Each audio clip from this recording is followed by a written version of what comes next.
Na ganyan, no? Ito, pipitikin lang natin. Pag bounce back nito, wala nang magiging play yan kasi matigas nga to eh. Mali pa rin yan, boss. Hindi yan proper. Para sa mga masiselan sa T-post. Ayan, napakita ko sa inyo. Kunyari, lang in-apply ko dito. Hindi ako nagsisikwat ng mga mags, boss. Pangit yun. Doesn't matter yung presyo. Importante, maayos yung trabaho. Alright, mga bossing. So, meron tayo dito ang Click B4. As in, brand new to, mga boss. Yan. Sariwang-sariwa yan, no? Ang pinapaset ni bossing, pero siyang kapalagay na parts. Big D's. Ito yung brand niya. Tapos, caliper. 4-pot na copy Brembo.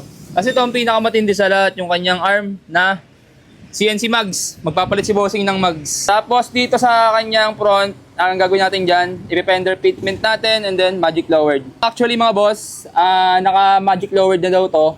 Kaya lang ang ginamit na pang lowered, naka flyball. So check muna natin kung anong settings nung dating gumawa. Papapalitan ni bossing yan, paparesetting sa atin. Alright, baklasin na muna natin para makita natin yung laman nito. Tapos kabit na natin yung ibang mga piyesa niya. So nabaklas na natin yung mga mags ni bossing. Ito na yan.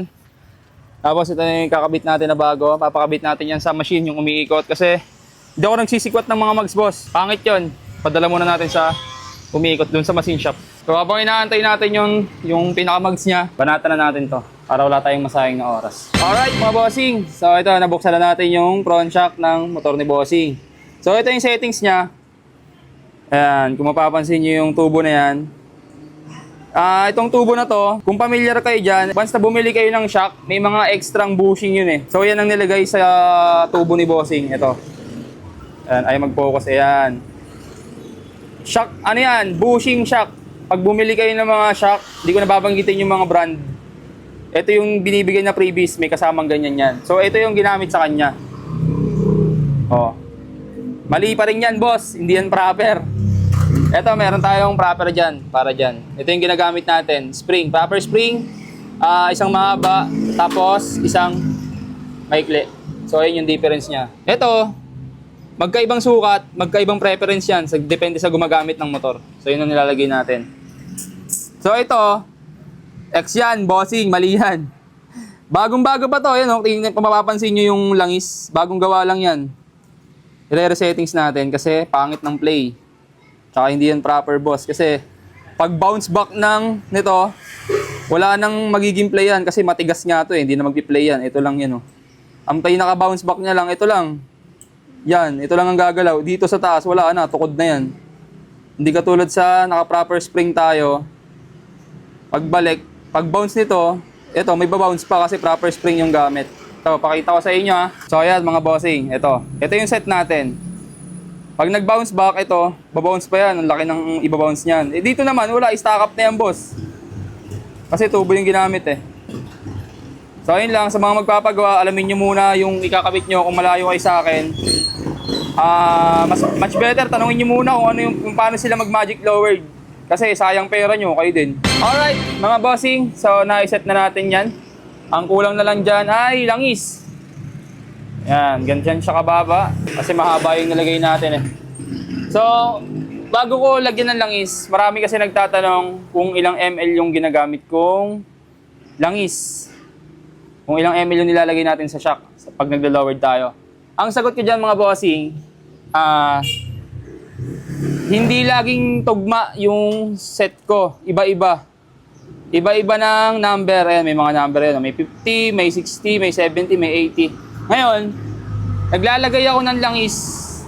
Depende sa kung paano ginagamit yung unit. Kung para saan yung unit. Pang hanap buhay ba? Pang araw-araw? Pang long ride? O pang daily-daily lang? Pang chill lang? Tapos, depende rin dun sa ilalagay sa loob na spring. Yung pinaka nilagay natin kanina, yung sa baba. Kung gaano kahaba at kung gaano kaikli. Hindi sigurado yung lagay ko ng langis. Iba-iba. Kasi marami nagtatanong sa akin ilang sukat ba eh. Hindi ko kayo masasagot kasi iba-iba yung gusto ng may-ari. Sinusunod ko lang yung preference nung unit tsaka nung gumagamit, yung pinaka-may-ari ng motor. So, iba-iba yan. Kaya di ko kayo masasagot. Ang gawin nyo, katulad ng ginawa ko, baklas kabit, baklas kabit, baklas kabit, hanggang sa mahuli nyo yung tamang play ng shock nyo. Yun lang. About sa sukat, tamang sukat, eksakto, wala akong may sasagot sa inyo.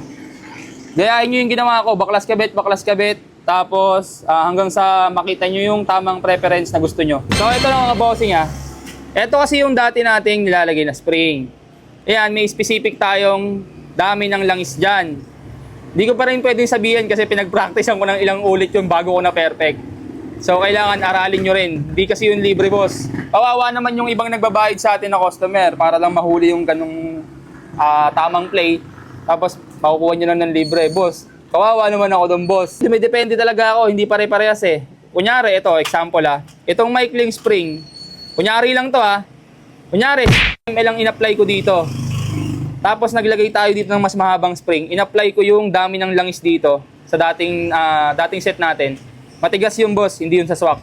So yun lang, binigyan ko na kayo ng clue. Alright mga bossing, so natapos na natin yung kanyang fender fitment. Nahati na natin ng maayos yan. Walang labis, walang kulang, saktong pantay lang. And then ito na yung front shock niya. Ayan na yung pinaka-play. Sasalpak na lang natin yan. And then yung mga gulong niya, tsaka mags, nakakabit na. Sasalpak na lang din natin. Ito mga boss, pakita ko sa inyo yung fender sa ilalim. Para sa mga masiselan sa T-post. Ayan, napakita ko sa inyo. So kung mapapansin nyo, nandito sa ilalim yung pinaka-T-post. Ito yung sobra. Tapos yung fender nakaganto. So alam nyo na kung paano mangyayari dyan. Ibig sabihin yung tubig, malabo nang umabot dyan. Kasi tinan nyo naman, lagpas yung pinaka-fender sa T-post. So kahit pa paano, safe na tong maliit na yan. Ito lang, yung February 1, 2, 26, yan ang pinakalalabas niya kasi yung fender, nakaganto yan. Yan, sa kamay natin. Ganyan. So ito ang lalabas. Tapos ito yung clearance niya. Ayan. Mas nakaibabaw to kesa dito sa pinaka-T-post, nakailalim. Ito nakaibabaw, okay? So, ganyan ang itsura niyan. O, kung maarte ka sa T-post mo, ayan ang resulta niyan. Salpak na natin. Alright mga bossing, so natapos na natin yung set ng click B4 ni bossing. Kita nyo naman ang tindigan ngayon, naka-fittings na yan. Play natin yung shock.